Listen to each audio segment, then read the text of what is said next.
Hello दोस्तों, जय हिंद। उम्मीद आप सब लोग मस्त होंगे और अपनी पढ़ाई में व्यस्त होंगे। आज आप सभी को मैथ का प्रैक्टिस करवाएंगे और ये सब प्रीवियस ईयर क्वेश्चन है। और आज जो प्रीवियस ईयर क्वेश्चन है वो है उत्तर प्रदेश दरोगा का, ठीक है ना। तो सब प्रीवियस ईयर क्वेश्चन है जो उत्तर प्रदेश दरोगा में आए थे। तो आइए तेरा प्रैक्टिस कर लिया जाए। तेरा पहला क्वेश्चन देखिए, पहला क्वेश्चन क्या कर रहा है कि आनंद और रवि 12 दिनों में एक काम को पूरा करते हैं। यानी कौन कौन है? आनंद है और कौन है? रवि है। कितने दिन में कर रहा है? 12 दिन में कर रहा है। फिर कर रहा है रवि और चिन्मय। रवि है और कौन है भैया? चिन्मय है। ये कितने दिन में कर रहा है? आप सवाल लगाइए, सवाल अगर आ रहा तो आप लगाइए, उसका आंसर दीजिए, और नहीं आ रहा तो यहाँ पर सुनिए, ठीक है। चलिए अगला है क्या करा, जबकि चिन्मय और आनंद, यानी चिन्मय और कौन भैया? आनंद। ये कितने दिन में कर रहा है? ये कर रहा है 48 दिन में। तो अगर कभी भी ऐसा सवाल दिया रहा, जरा देखिए, आनंद रवि, रवि चिन्मय, चिन्मय आनंद, तो सबसे पहले इनका क्या लेना भैया? एलसीएम लेना। और एलसीएम कैसे निकालते हैं? जो सबसे बड़ी संख्या होती है उसी को देखिए सबसे पहले। क्या तीनों लोग उसको काट देंगे तो 12 से 48 कट जाएगा, 16 से 48 कट जाएगा, 48 से 48 कट जाएगा। इसका मतलब जो एलसीएम होगा वो 48 होगा। और जो एलसीएम आता है वही उसका पूरा का पूरा क्या होता है भैया? काम होता है। क्लियर? चलिए अब इसकी क्षमता निकाल लेते हैं, इन दोनों की क्षमता निकाल लेते हैं। तो क्या क्षमता कैसे निकलता है? काम बटा समय, यानी 48/12 कितना आ जाएगा भैया? 4 आ जाएगा। इसका कितना आ जाएगा? 48/16 3 आ जाएगा। ये कितना आ जाएगा? 48/48 यानी 1 आ जाएगा। कोई दिक्कत नहीं है, ठीक है ना। अब देखिए इसको सवाल को लगा सकते हैं कैसे। अब जब हमको समय निकालना है, यानी क्या पूछ रहा है? रवि अकेले, हाँ देखिए रवि अकेले, तो तीनों की क्षमता निकाल लेंगे। किसकी? तीनों की क्षमता। देखिए कैसे तीनों की क्षमता निकालेंगे। इधर देखिए, आनंद आनंद 2 बार है, रवि रवि 2 बार है, चिन्मय चिन्मय 2 बार है। तो ये लोग 2 बार होंगे। इसका मतलब बाद में 2 से भाग दे देंगे। कब? इनकी क्षमताओं को जोड़ने पर। 4 3 7 1 8 और 8/2 कर देंगे, यानी कितना आ जाएगा? 4। इनकी क्षमता कितनी आ गई? 4। तीनों की क्षमता, यानी रवि, आनंद, रवि और चिन्मय तीनों की क्षमता आ गई 4। कोई दिक्कत नहीं है। अब सवाल पूछ रहा है कि रवि कितने दिन में करेगा अकेले काम को? कुल काम कितना भैया? 48 है। हमको रवि से काम करवाना है तो केवल रवि की क्षमता चाहिए। किसकी चाहिए? रवि की क्षमता, ठीक है। क्योंकि समय बराबर क्या होता है? तो समय बराबर कहोगे ना, कार्य बटा क्षमता होता है। तो हमको चाहिए रवि से, तो रवि की क्षमता। और रवि की क्षमता कैसे निकालते? देखो तीनों की क्षमता है 4। जहां पर रवि ना हो, जैसे ये देखो चिन्मय और आनंद, तो चिन्मय और आनंद की क्षमता कितनी है? 1 है। और तीनों की कितनी है? तीनों का मतलब रवि, चिन्मय और आनंद, तो तीनों की है कितनी? 4। और इसकी है 1, तो बचा कितना? तो 4 में से 1 जा 3, तो 3 हो जाएगा। कितना हो जाएगा? 16। 16 दिन में कर लेगा अकेले। उसको आपको कितने दिन में कर लेगा? 16 दिन में, ठीक है।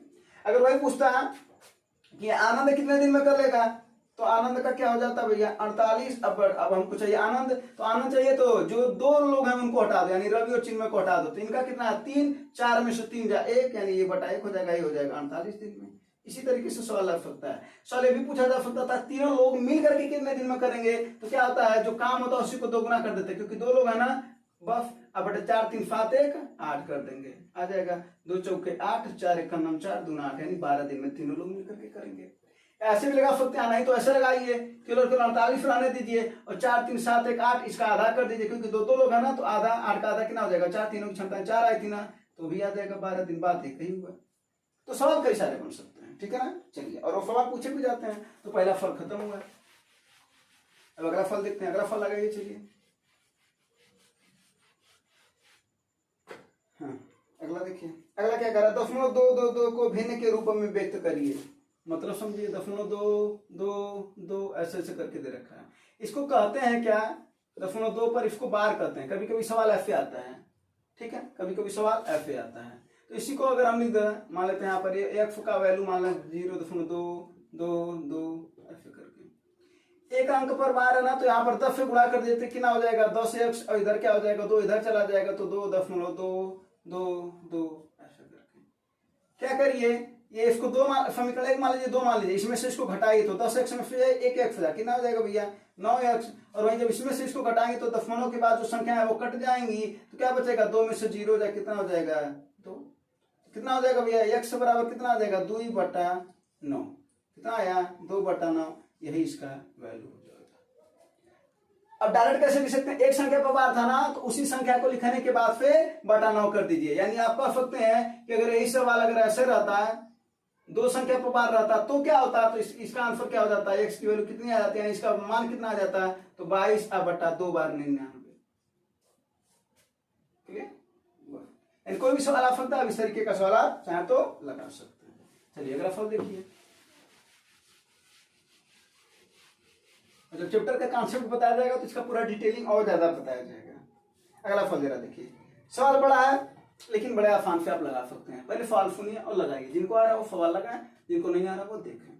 सवाल क्या है, एक ट्रेन है 60 किलोमीटर प्रति घंटा की गति से सुरंग को पार करने में 24 सेकंड का वक्त लगाती है। लगाने तो फातही ट्रेन जिस दिशा में जा रही है उसी दिशा में एक व्यक्ति को पार करने में 15 सेकंड लगाती है और व्यक्ति का चाल दे रखा है। एक बार बता देते हैं, जब साथ दिशा होता है,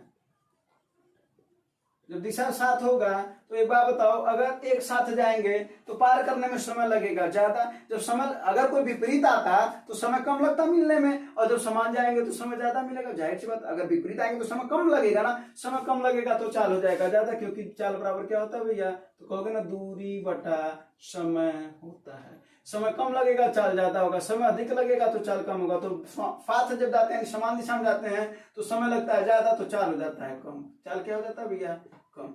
तो चाल बराबर अभी हमने बोला दूरी बटा समय, तो चाल हो जाएगा कम। तो पहले ट्रेन की चाल कितनी है, 60 है, और उसमें से क्या करेंगे, व्यक्ति की चाल को घटा देंगे, क्योंकि समान दिशा की चाल यही होती है। चाल बराबर होता है दूरी बटा समय। जब व्यक्ति को पार कर रहा है तो ट्रेन केवल और केवल मान लेते हैं ये ट्रेन है और यहाँ पर एक व्यक्ति खड़ा, जब इसको पार करेगा तो इसका मतलब यही ना होगा, पार कर लिया। तो जब व्यक्ति को पार करता है तो मात्र वो अपनी ही लंबाई पार करता है। तो इसका मतलब है कि जो दूरी होता है वो ट्रेन की लंबाई हो जाता है। क्या हो जाता है भैया, ट्रेन की लंबाई।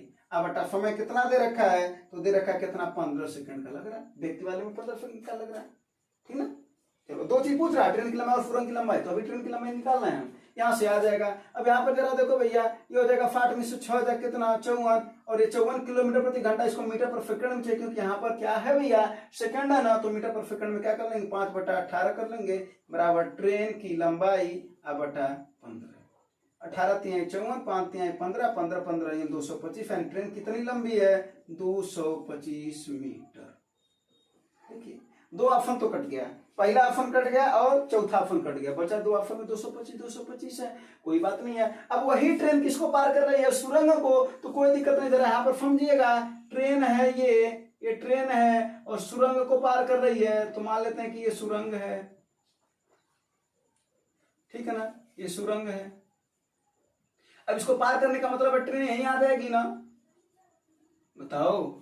अगर ये पार करने का मतलब ट्रेन वहां पर चली जाएगी, ये वाली ट्रेन सुरंग से निकल यहाँ पर चली गई, तो इसका मतलब उस समय क्या हो जाएगा, चाल बराबर, चाल कितना दे रखा है ट्रेन का, 60 है ना। अब यहाँ पर समान दिशा की बात नहीं हो रही है, तो 60 × 5/18 कर लेंगे पहले ही, ताकि वो मीटर पर सेकंड में आ जाए। तो चाल बराबर क्या हो जाएगा, दूरी बटा समय। दूरी में किसको किसको पार कर रही है, एक तो अपनी लंबाई पार कर रही है, ट्रेन की लंबाई, प्लस सुरंग को। तो ट्रेन है कितना, 225, प्लस सुरंग, इसको कितने देर में पार कर रहे भैया, 24 सेकंड में।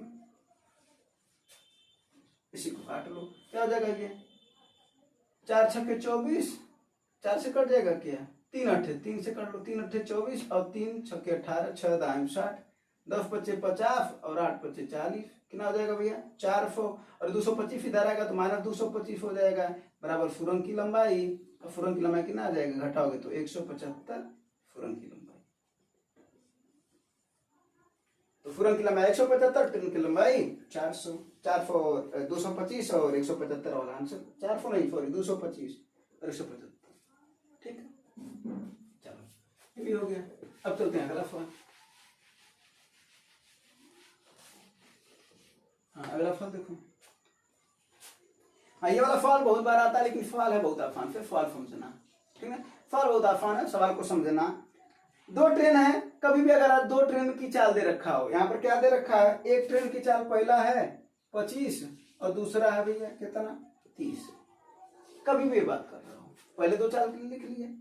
उसके बाद से क्या पूछ रहा है कि यदि पहली ट्रेन दूसरी से 1 घंटा पहले छूटती है, माने ये 1 घंटा पहले ही चल रही है, 1 घंटा पहले चल रही है, इस कंडीशन में क्या करेंगे, हमको क्या ज्ञात करना भैया, समय। तो समय बराबर क्या होता है, तो कहोगे ना दूरी बटा चाल। बस बात क्या है कि ये लोग कैसे जा रही हैं, तो कह रहा है कि दोनों धीमी गति वाली दूसरी को पकड़ने में कितना समय लगेगा, इसका मतलब एक समान जा रही है, एक ही तरफ जा रही है, तो बस यहाँ पर क्या हो जाएगा, दूरी अब बटा चाल की जगह पर कौन सी चाल हो जाएगी, सापेक्ष चाल। और एक दिशा में जाते हैं तो अभी थोड़ी देर पहले बताया जब एक दिशा में जाते हैं तो चाल घटता है। तो एक चीज क्लियर हो गया, सापेक्ष चाल क्लियर हो गया। 30 में से 25 हो जाए 5, ये कितनों को समझ में कोई दिक्कत? क्या बोले हमने कि 25 और 30 दे रखा है, 2 का चाल दे रखा है, 1 घंटा पहले छूट रहा, कोई बात नहीं, हमको समय ज्ञात करना, समय बराबर होता है दूरी बटे चाल, दूरी बटा सापेक्ष चाल, चाल का मतलब सापेक्ष चाल। सापेक्ष चाल कैसे निकालेंगे, बड़े में से छोटे को घटाएंगे, क्योंकि एक समान जा रहे हैं तो हमेशा वो घटेगा, हमेशा घटेगा। नीचे आ गया 5। अब हमको चाहिए मात्र दूरी, दूरी कैसे निकालेंगे जरा बताओ। ये 1 घंटा पहले चला है, 1 घंटा इससे पहले चला, तो ये इसका चाल दे रखा 25 किलोमीटर प्रति घंटा। तो 1 घंटा कितना चला है, 25, तो 25 ही 1 घंटा पहले चला तो 25 ज्यादा चलेगा ही, 1 घंटा पहले ही चलना शुरू हुआ। अगर आप 1 घंटा पहले ही चलना शुरू हो जाएंगे तो 25 किलोमीटर जाएंगे कि नहीं जाएंगे, तो आप कहेंगे ना जाएंगे। तो वैसे ही 25 ज्यादा गया है, बस उतना ध्यान देना है, क्योंकि समय अब यहाँ पर बराबर हो जाएगा। जब 1 घंटा पहले इसको चला देंगे तो समय बराबर हो जाएगा, तो वही समय ज्ञात कर लेंगे। तो क्या हो जाएगा भैया, 25 5 25 25 कितना घंटा में, 5 घंटा में पकड़ लेगा। कौन, ये तेज वाला कमजोर वाले को, यानी धीमा चल वाले को। क्लियर? तो ऐसा फल तो आसान हुआ। चलो अगला फल लगाओ। अगला फल देखो, अगला फल भी इसी जैसा है, इसी जैसा ही वो सवाल है। जरा देखो, करा x और y के बीच की जो दूरी है वो है 500 मीटर। समझना है बात को। करा x की चाल है, x अपनी कार से, यानी इधर ये जा रहा 60 किलोमीटर प्रति घंटा से, और y से आ रहा, कोई अपनी बाइक से आ रहा है, ये आ रहा 50 से। इधर से जा रहा कार से और इधर से आ रहा बाइक से। कोई दिक्कत इसमें? बिल्कुल भी नहीं है, कोई दिक्कत नहीं है। क्या कर रहा है, यदि x सुबह 9 बजे से शुरू करता है और y 1 घंटे बाद शुरू करता है, यानी ये कितने बजे शुरू कर रहा है, 9 बजे। इसका मतलब ये कितने बजे, 10 बजे, क्योंकि 1 घंटा बाद कर रहा है। इस बात को ध्यान देना है बस। अब हमको क्या याद करना भैया, समय। और अभी अभी हम बताएं कि समय बराबर क्या होता है, दूरी बटा चाल होता है। अभी अभी बताएं, बोलो। और यहाँ पर जब एक दूसरे के विपरीत आ रही हैं तो अभी अभी हमने बताया कि जब विपरीत आती हैं तो जल्दी मिलेंगी, जब जल्दी मिलेंगी तो चाल अधिक होगा तब बन जल्दी मिलेंगी। अरे भाई, चाल अधिक होगा तब बन जल्दी मिलेंगी, चाल अधिक तो समय कम लगेगा, समय कम लगने का मतलब जल्दी मिलेंगी। तो जब चाल अधिक हो जाएगा तो इसका मतलब है कि चलिया इन दोनों का जुट जाएगा। तो एक चीज तो क्लियर हो गया, 110। सवाल देखो इतना बड़ा है ना सवाल, लेकिन मात्र एक चीज सोचने का, सीधा सा बात है, समय हमको ज्ञात करना, दूरी बटा चाल। चाल क्लियर हो गया क्योंकि वो विपरीत जा रहे हैं। इसके पहले वाले में समान जा रहे थे तो घटा दिए थे, और यहाँ पर विपरीत जा रहे हैं तो जोड़ दिए थे। इसके अलावा कुछ हमने किया नहीं, किया ना, नहीं किया। अब हमको चाहिए मात्र दूरी। तो भैया एक बात बता दो, वहां पर समय बराबर किए थे, यहाँ पर 9 बजे चल रहा है, 10 बजे चल रहा है, 9 बजे चल रहा है, 10 बजे चल रहा है। तो 9 बजे वाले को 10 बजे तक अगर ये चलता तो 1 घंटा ही पहले चला ना, तो 1 घंटा अगर करवा पहले चल रहा तो इसका मतलब 1 घंटा में 60 किलोमीटर ज्यादा जा रहा है, जा रहा है ना। तो ये बताओ, यहां से लेकर के यहां तक अगर ये 60 किलोमीटर चल चुका होगा तो बचा कितना, 500 कुल दूरी है, तो बचा कितना, तो कहोगे ना 440 मीटर। बात समझे? 1 घंटा पहले चला कार, 60 किलोमीटर चल चुका, क्योंकि 1 घंटे में 60 किलोमीटर जा रहा, 60 किलोमीटर चल चुका, बचा कितना, 440। अब 440 ना दूरिया वो लोग मिलेंगे ना, क्योंकि तब तक तो भाई रुका हुआ था। जब 100 चल रहा था तो भाई रुका हुआ था, तो ये 60 ज्यादा चल लिया, तो बचा कितना, 440। अब 440 ही चलेंगे ये लोग मिलने के लिए, तो 440 खत्म। 11 चौके 44, 4 घंटा लगेंगे। तो सवाल पूछा अगर कि कितने घंटे बाद मिलेंगे, तो 4 घंटे बाद मिलेंगे। कब से शुरू किए, तो 10 बजे से शुरू किए थे ना, तो 10 में 4 घंटा जोड़ दोगे तो कितना बच जाएगा भैया, तो कहोगे ना 2 बच जाएगा, आंसर 2 बच। सवाल मात्र देखो कितने लाइन का है। अगर एक्चुअल में ये तो समझाने के लिए लिखा, लेकिन सवाल एक्चुअल में कितने का है तो जरा देख लो, केवल इतने का है, केवल इतने का है। चार क्लियर, केवल दूरी को पता करना, और दूरी अगर पता चल गया तो बड़े आराम से, दूरी कहीं नहीं पता चल जाएगा। 1 घंटा पहले चल रहा तो बिल्कुल पता चल जाएगा, बस 1 घंटा वाला पहले निकालेंगे, उसके बाद फिर समान से चलेंगे, है ना। इसका भी आंसर आ गया। अगला फल देखा जाए। अगला फल है, एक प्रिज्म की ऊंचाई ज्ञात कीजिए, पार्श्वीय पृष्ठीय क्षेत्रफल इतना है, परिधि इतना है। देखो भैया क्या बता रहे हैं, पृष्ठीय क्षेत्रफल, पृष्ठीय क्षेत्र क्या होता है, प्रिज्म का। इसका अगर फार्मूला नहीं पता तो सवाल नहीं लगा पाओगे, फार्मूला पता सवाल लग जाएगा। जिसको भी फार्मूला पता सवाल लग जाएगा, फार्मूला नहीं पता सवाल नहीं लगा पाओगे। तो पृष्ठीय क्षेत्र का फार्मूला होता है प्रिज्म की परिधि गुणे ऊंचाई। बात है खत्म, सवाल का आंसर आ गया। जरा देखिए पृष्ठीय क्षेत्र कितना दे रखा है, 143। प्रिज्म की परिधि कितना दे रखा है, प्रिज्म की परिधि मतलब आधार उसका क्या है, और प्रिज्म की परिधि मतलब आधार की परिधि कितना दे रखा है, कितना दे रखा है, 13। ऊंचाई पूछ रहा है, क्या दिक्कत है, बस ये दे रखा था, ये दे रखा था, ऊंचाई पूछ रहा था। 13 से काट दो, 13 का नाम 13 और फिर 13 का नाम 13, ऊंचाई कितना आ गया, 11 सेंटीमीटर। यही आंसर है। क्लियर? चलो अगला सवाल लगाओ, अगला फल अच्छा फल है तब तक नहीं खबर। चलो अगला फल लगाओ, काम समय का फल है और लग जाएंगे, ठीक ना। सवाल में बफ कह रहा जरा देखो, करा फ्रिया 1 दिन और 6 घंटे, एक दिन में 24 घंटा होता है, 6 घंटा, और इसका मतलब फ्रिया 30 घंटे में काम कर रही। क्लियर भाई? फल देखो, फॉर 1 दिन और 6 घंटा, 1 दिन और 6 घंटा का मतलब क्या होगा भैया, 1 दिन 24 घंटा, 6 घंटा, और यानी 1 दिन 6 घंटे मतलब 24 घंटा ले दे करके 24 घंटा ही हो गया। फिर क्या कर रहा है, अरे सॉरी 30 घंटा ना, 24 घंटा दिन में और 6 घंटा ये 30 घंटा हो गया। और कह रहा श्रीधार 2 दिन और 12 घंटे, 2 दिन का मतलब कितना हुआ भैया, 2 दिन का मतलब कितना हुआ बताओ जरा सा। तो हो जाएगा 2 दिन का मतलब 48 और 12 घंटा और 48 12 60 घंटा। इसका मतलब है क्लियर हो गया कि श्रेया जो काम कर रही है, श्रेया जो काम कर रही है वो कितना देर में कर रही है, 30 घंटे में, और फ्रीधी जो काम कर रही है वो कितने देर में कर रही है, 60 घंटा में।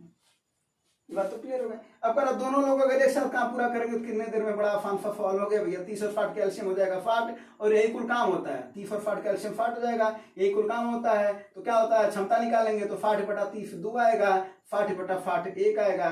फ्रेया की क्षमता 2 है, फ्रिधी की क्षमता 1 है, हमको वो निकालना है दोनों लोग मिलकर के कितने देर में करेंगे। कुल काम है 60, इन लोगों की क्षमताएं हैं 2 1 3, कितना दिन में करेंगे, 20 दिन। कितने दिन में, 20 दिन। क्लियर? अगला फल लगा जाए। अगला फल देखो बहुलक का फल है। बहुलक का मतलब क्या होता है, जानते हो तो लगा लोगे सवाल को, नहीं जानते हो तो नहीं लगा पाओगे, नहीं जानते हो तो सुन लो, जान रहे हो तो इससे अच्छा कुछ हो नहीं सकता, क्योंकि बहुलक से सवाल गलत नहीं। बहुलक का मतलब होता है जो बहुत बार आया हो। बहुलक का मतलब भैया जो बहुत बार आया हो, और बहुत बार आने वाला बहुलक कहलाता। तो साफ साफ लिख रखा है कि यदि एक आंकड़ा दे रखा है उसका बहुलक का 62 है, तो जरा बताओ जो यक्ष है उसका वैल्यू क्या होगा। जरा एक बात बताओ कि अगर देखा जाए 63 63 63, तो देखो जरा 63 कितनी बार दे रखा है, 1 2 3 4 5 बार, देखो देखो दे रखा है, काउंट करो, 5 बार 63 दे रखा है। क्लियर? एंड 63 कितनी बार, सबसे ज्यादा 63 फिलहाल में जो दिख रहा है वो 5 बार दिख रहा है। उसके बाद फिर देखो 62 कितनी बार दिख रहा है, तो 62 भी फिलहाल में 5 बार दिख रहा है। लेकिन आंसर मतलब सवाल में दे रखा है कि बहुलक क्या है, बहुलक है 62। अब एक बार बताओ, अगर 63 भी 5 बार रहे, 62 भी 5 बार है, तो बहुलक 62 हो ही नहीं सकता। इसका मतलब है कि जो यक्ष है वो 62 होगा, तभी नहीं एक बार और आकर के कितनी बार हो जाएगा भैया, 6 बार हो जाएगा। और बहुलक वही होता है जो सबसे ज्यादा बार आता है, तो इसका मतलब 62 बहुलक होगा।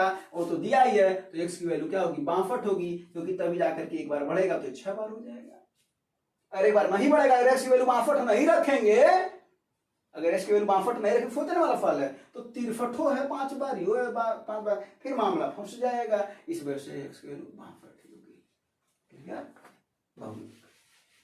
तो बहुलक की बात समझ में आ गई होगी। तो फल देख करके लगाने वाला फल था। बहुत से सवाल आते हैं जो देख करके लगाए जा सकते हैं। कुछ सवाल होते हैं, देखो कुछ सवाल होते हैं आसान लेवल के, ठीक है, कुछ सवाल होते हैं मीडियम लेवल के, और कुछ सवाल होते हैं अच्छे लेवल के।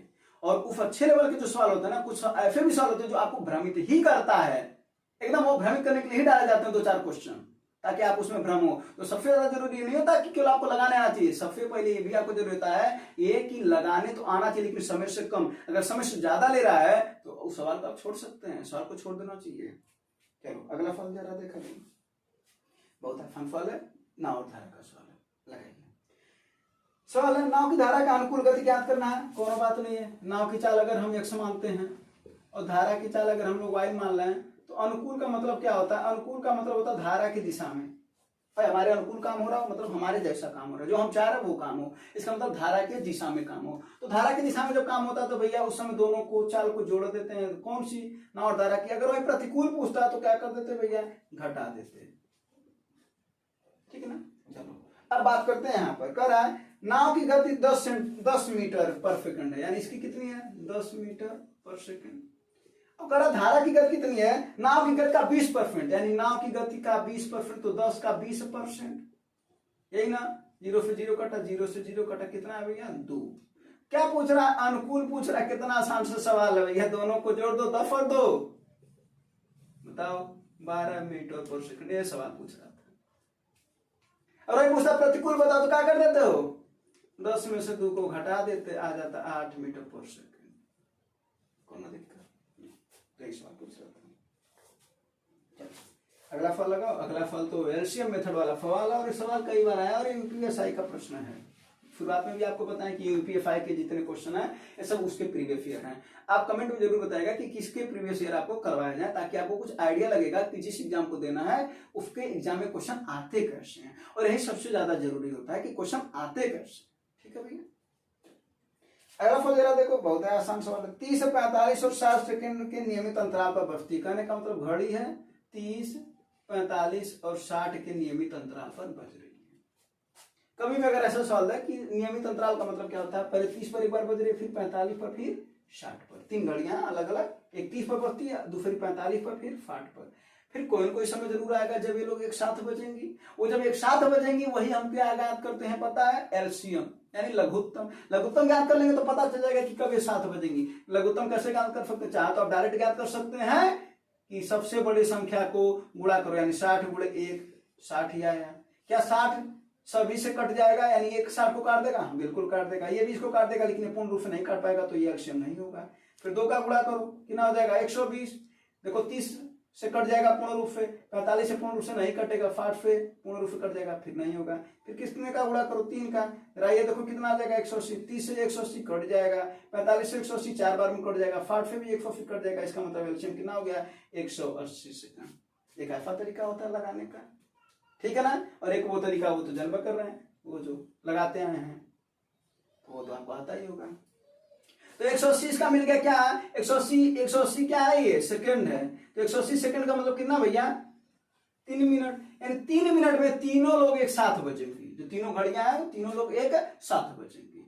तो 1 बजे बजना शुरू हुआ तो आप कितने बजे बजेंगे, तो कहोगे ना 1:03 पर, तो 1:03 पर, तो 1:03 इसको बोलते हैं, एक ये वाला भी ऑप्शन है, इसको तो 1:30 बजे बोलते हैं ना, तो ये वाला है 1:03 पर, ठीक है। वरना जल्दीबाजी में ये वाला ना मार दीजिएगा, देखिए तीसरा ऑप्शन दे रखा है ना। चलिए अगला फल देखते हैं, ये कौन सा साधारण व्याज का सवाल है, आसान फल है। चलिए बिना फार्मूला का थोड़ा सा यूज करके ही ऐसे ही लगाया जाए सवाल को, कुछ सोच करके लगाया जाए। सोचिए जरा, कह रहा है साधारण ब्याज 2 वर्षों में 1260 रुपए हो जाती है। और आपको पता है कि साधारण ब्याज क्या होता है भैया, बराबर होता है, तो 1260 रुपया हो जाती है 2 वर्षों में। और क्या कह रहा है 5 वर्षों में हो जाती है कितना हो जाती है वो 1350 रुपया हो जाती है। आपको पता है कि साधारण ब्याज हर साल बराबर होता है। अगर एक साल अगर आपको 20 रुपया मिला तो अगला साल 20 रुपया मिलेगा, उसके अगले साल में 20 रुपया, उसके अगले भी साल 20 रुपया, चक्रवृद्धि ब्याज बदलता है, साधारण ब्याज नहीं। तो 2 वर्षों में इतना, 5 वर्षों में इतना, तो जरा एक बार बताओ 3 वर्षों में कुछ तो हमको ब्याज मिला होगा, 3 वर्षों में हमको कुछ ब्याज मिला होगा कि नहीं। 2 साल में इतना हुआ था, 5 साल में इतना हो गया, तो इसका अंतर निकाल लिया जाए तो ब्याज हमको पता चलेगा। तो 1350 में से 1260 कितना हो जाएगा, 50 40 90 रुपया सर, हाँ शायद नहीं कंफर्म। तो 3 साल में कितना रुपया मिलेगा अपने को 90 रुपया। 3 साल में 90 रुपया, तो हर साल कितना मिल रहा होगा, यानी प्रति वर्ष कितना मिल रहा होगा जरा बताओ, तो कहोगे ना 30 रुपया मिल रहा होगा, बोलो हर साल 30 रुपया मिल रहा होगा। अब देखो, अब हमको क्या ज्ञात करना है, दर ज्ञात करना है। हर साल हमको 30 रुपया मिल रहा है, जरा मूलधन ज्ञात कर लिया जाए। 2 वर्षों में जब 1260 रुपया हो जा रही है, तो 2 वर्षों में हमको बेचवा कितना मिला, एक साल में अगर 30 रुपया, तो 2 साल में मिला होगा 60 रुपया। यानी अगर इसमें हम 60 रुपया माइनस कर दिए होते तो पता चल जाता अपने पास मूलधन कितना था, यानी कितना दिया गया था। तो तो 60 माइनस कर देंगे कितना हो जाएगा भैया 1200 रुपया। ये 1200 रुपया मूलधन है और इसी ये 30 रुपया हमको ब्याज मिल रहा है कितने में 1200 में गुणे 100 कर देंगे तो परसेंटेज निकल जाएगा। यही आपका आंसर होगा।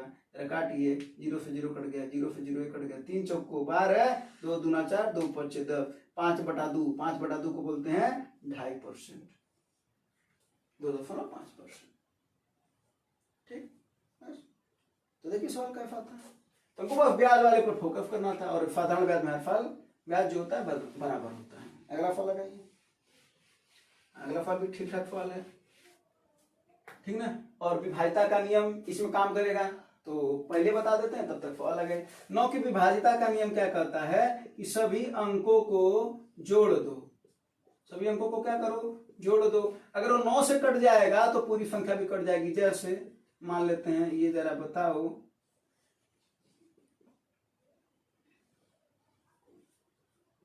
अगर हम पूछें बताओ ये 9 से कटेगा कि नहीं कटेगा तो फल लगाइए आप। अगर आ रहा है तो नहीं तो सुनिए बताए 9 से कटेगा कि नहीं कटेगा तो जरा आगे जोड़ें 6 3 9 9 2 11 11 7 18 18 2 20 20 5 25 2 27।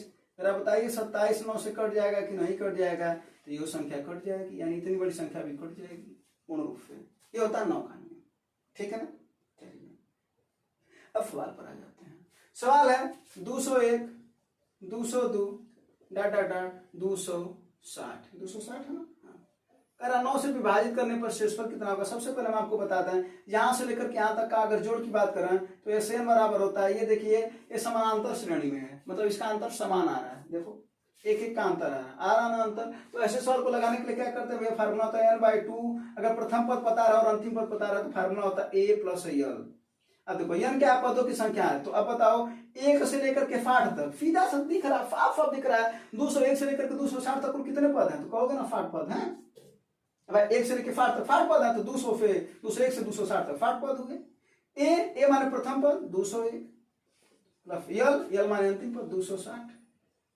तो पहले इसको सॉल्व कर लो कितने बार में कट जाएगा 30 बार में। जरा देखो 30 गुणे ये कितना आ जाएगा भैया 461।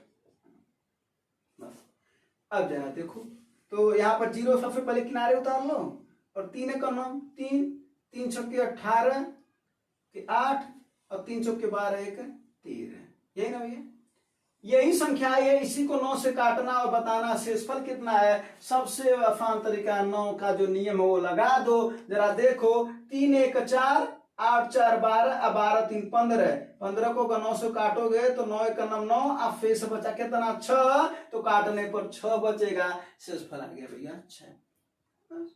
ऐसे भी देख सकते थे 8 और 1 9 कट ही जाएगा 3 3 बचा 6 वही 6 शेषफल होगा वही 6 शेषफल होगा। क्लियर। अगर पूछा जाता इसमें कौन सी संख्या जोड़ दी जाती जो 9 से कट जाती तो जाहिर सी बात है 3 3 6 3 की और कमी पड़ रही है इसका मतलब 3 जोड़ दिया जाता तो संख्या 9 से कट जाती है। अगर क्वेश्चन पूछता सबसे छोटा अंक बताइए जिसको जोड़ने पर ये कट जाती 9 से पूर्ण रूप से इसका योगफल तो वो संख्या होता 3। क्लियर। अदरवाइज 6 शेषफल बच गया। तो कितना फन फल है नहीं समझ आ रहा तो 9 से इसको काट दीजिएगा अपने आप आपको दिख जाएगा शेषफल कितना आएगा 6 आएगा। ये सवाल हो गया। अगला देखा जाए तो अगला देखिए आप लगाइए वहां पर भी तो लगाना आप ही को है। इस सब सवाल तो देख करके लगाया जा सकता है लेकिन पहले समझाया जाएगा फिर देख करके लगाया जाएगा। सवाल क्या करा 2 समान त्रिकोण है। समान त्रिकोण का मतलब क्या होता है कहने का मतलब है जरा देखो त्रिकोण मतलब होता है त्रिभुज जिसके पास 3 कोण हो और अगर संगत भुजाओं में है। संगत भुजाओं का मतलब भुजाओं का अनुपात बराबर है भुजाएं नहीं बराबर है भुजाओं का अनुपात बराबर है। ये ए बी सी रख लेते हैं पी क्यू आर रख लेते हैं। कह रहा है 2 3 4 के अनुपात में है। अगर ये 2 है ये 3 है और अगर ये 4 हो तो ये भी उसी के हिसाब से होंगे मतलब ये अनुपात में नहीं सॉरी इसका दिया है 2 3 और 4 इसकी भुजाएं दे रखी है। तो जब कह रहा संगत भुजाएं होंगी उसकी यानी जो कोण है सॉरी त्रिकोण जो है वो समान है तो इसका मतलब इसकी भी भुजाएं उसी अनुपात में होंगी। तो किस अनुपात में होंगे 2 3 और 4 के अनुपात में होंगी। बड़े आराम से ऑप्शन से लगा सकते हैं। ऑप्शन में जरा देखिए पहला वाला 18 36 27 क्या वो 2 3 4 के अनुपात में 9 से काटिए।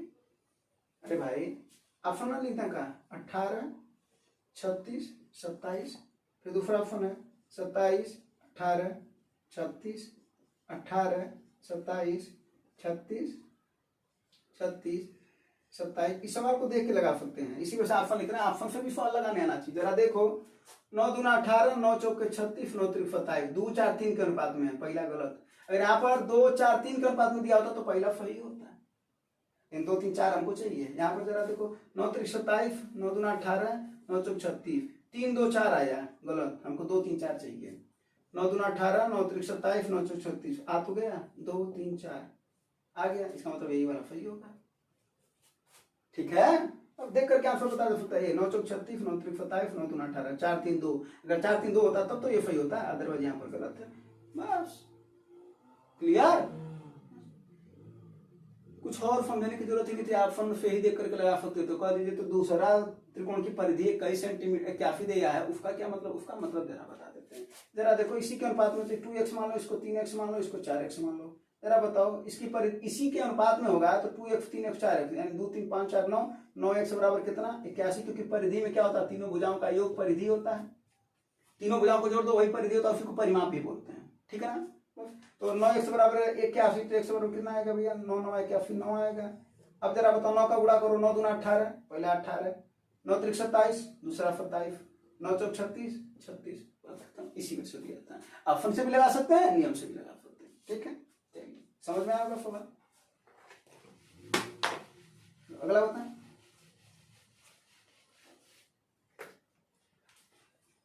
बस ये लास्ट सवाल है। कौन सा सवाल है, लास्ट सवाल। क्या जरा देखो 3x स्क्वायर धन 5x धन 3, 3x स्क्वायर धन 5x धन 3 बराबर दे रखा है 0। पूछा इसके मूल कैसे होंगे, हम एक बार बता दे रहे हैं। देखो जरा सा, b स्क्वायर माइनस 4ac का वैल्यू ज्ञात कर लो। क्या ज्ञात कर लो, इसका मान याद हो, इसका मान ज्ञात कर लो। अभी b स्क्वायर माइनस 4ac क्या होता है, जरा देखो। अगर एक मानक समीकरण हो तो घात समीकरण का ax स्क्वायर धन bx धन c बराबर अगर 0, तो जरा देखो a क्या है, x स्क्वायर का गुणांक है, b क्या है, x का गुणांक है, c क्या है, नियतांक है। अब यहाँ पर उसी तरीके से कोई x स्क्वायर यहाँ पर x स्क्वायर है तो a की जगह पर कितना भैया, कहोगे 3 है।